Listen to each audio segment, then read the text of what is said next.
Hi everyone, so in this video we're going to look at why using I statements helps us create and practice more effective communication, and how, if we have a conflict, I statements help us respond to it more constructively. And by this I mean we can learn and grow from the conflict and maintain or develop good relationships with others, instead of becoming stuck in the conflict and having stress and pain in our lives.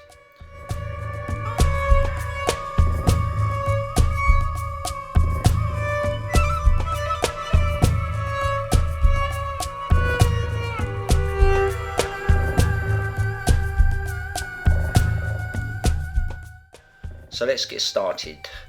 Here are some examples of statements that are not I statements, but could be restated as I statements and would be more effective communication if they were. So, travelling on the underground is horrible. It's going to rain, so it will be miserable again today. Going to work is a burden we all have to suffer. The people who live in this town are not very sociable. Mathematics is a very difficult subject to study. So these are examples of speaking for others because they're stated as if they're facts that are true for everyone, rather than just the speaker's subjective experience or opinion. So an alternative way of saying these using I statements could be, I don't like travelling on the underground. It's going to rain today and I feel miserable when it rains. I find going to work is a real burden. I don't get along with the people who live in this town. I find mathematics a difficult subject to study. One of the main reasons that I statements are more effective is simply that they're more accurate. Some people might not find mathematics a difficult subject, so to say mathematics is a very difficult subject to study is neither accurate nor true. However, to say I find mathematics a difficult subject to study is both accurate and true, because it's my experience. So I'm using an I statement and speaking for myself, not claiming to know what is true for others. So when we state something as a fact that's really just our subjective viewpoint or opinion, it can have the following impacts on ourselves and on others.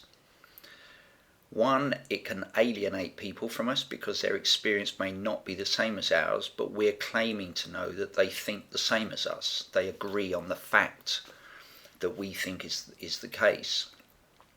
It implies that we're powerless. Number two, it implies that we're powerless to have any influence over our responses to the situation we're talking about, because we're saying something is a fact and is therefore fixed and unchangeable, rather than just being our viewpoint based on our own experience.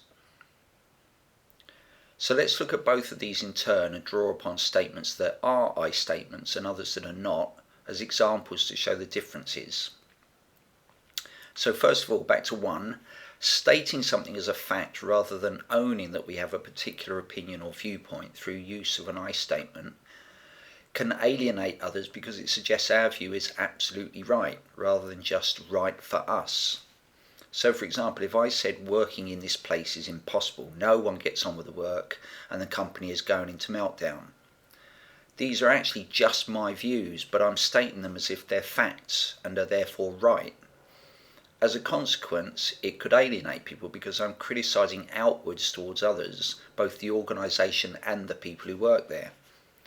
This makes it more likely that instead of finding a way forward, I'm likely to become involved in arguments with other people who feel angry or upset or offended by what I say about them or the company. I may or may not care about that, but if I want things to change, a more effective way of expressing my concerns that focuses on the problems I see would be to use an I statement like this. I find it really difficult working here. I think that some things don't get done that need to be done, and I think that's bad for the future of the organisation. A statement like this acknowledges that it's my view or opinion and not a fact.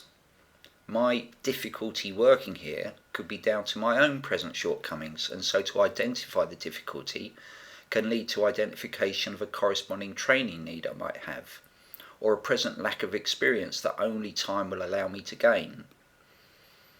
Or it may lead to identification of circumstances that affect my ability to work that can be influenced and improved by myself and others. I can go on to say more about the things that I believe don't get done, that need to be done, and why I believe that that will be bad for the future of the company. The point is, my wish to create change and my reasons for doing so have not been expressed when using a statement such as, working in this place is impossible, no one gets on with the work and the company's going into meltdown.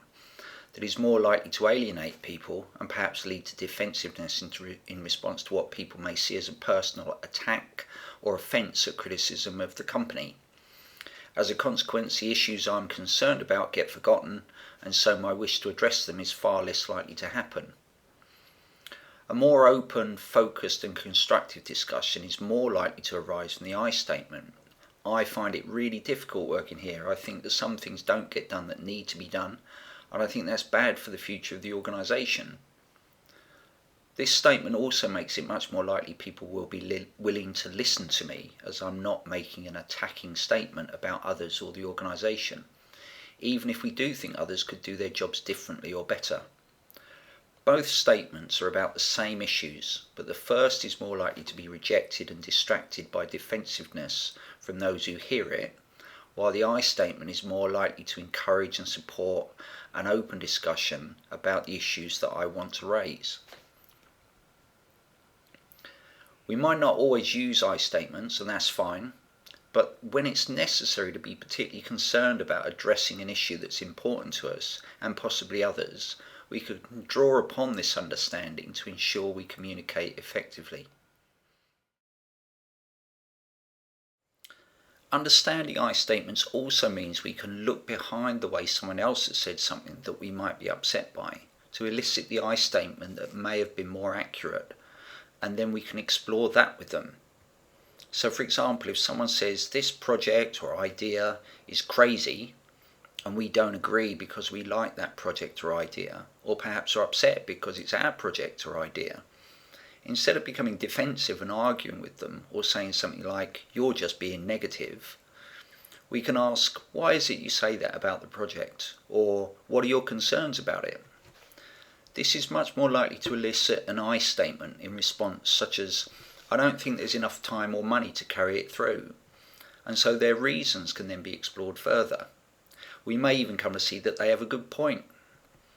If we were to say something like, you're just being negative, or you're not being a team player about this, we're much more likely to have a destructive conversation, perhaps with personal attacks within it, as we've not tried to understand the person's thoughts or feelings. The learning that would come from hearing their point of view about money and time will be lost, and a personal difficulty may arise between us instead. Whether via our own language or through supporting others in doing so through the use of questions, I statements lead to more effective communication because they're more accurate and more expansive about what we think and feel about something. So next, let's look at how not using an I statement can mean we're speaking as if we're powerless to have any influence over our responses to a situation we're discussing. This is a common way in which conflicts become entrenched, and it will often seem to those involved irresolvable. As before, this is because the way of saying things suggests that one perspective is a fact and can't be changed, and so any other viewpoint must be wrong. Some example statements could be, you can't talk to them. Those kinds of people will never change. Work is never going to make you happy. The council doesn't care. My boss is a bully.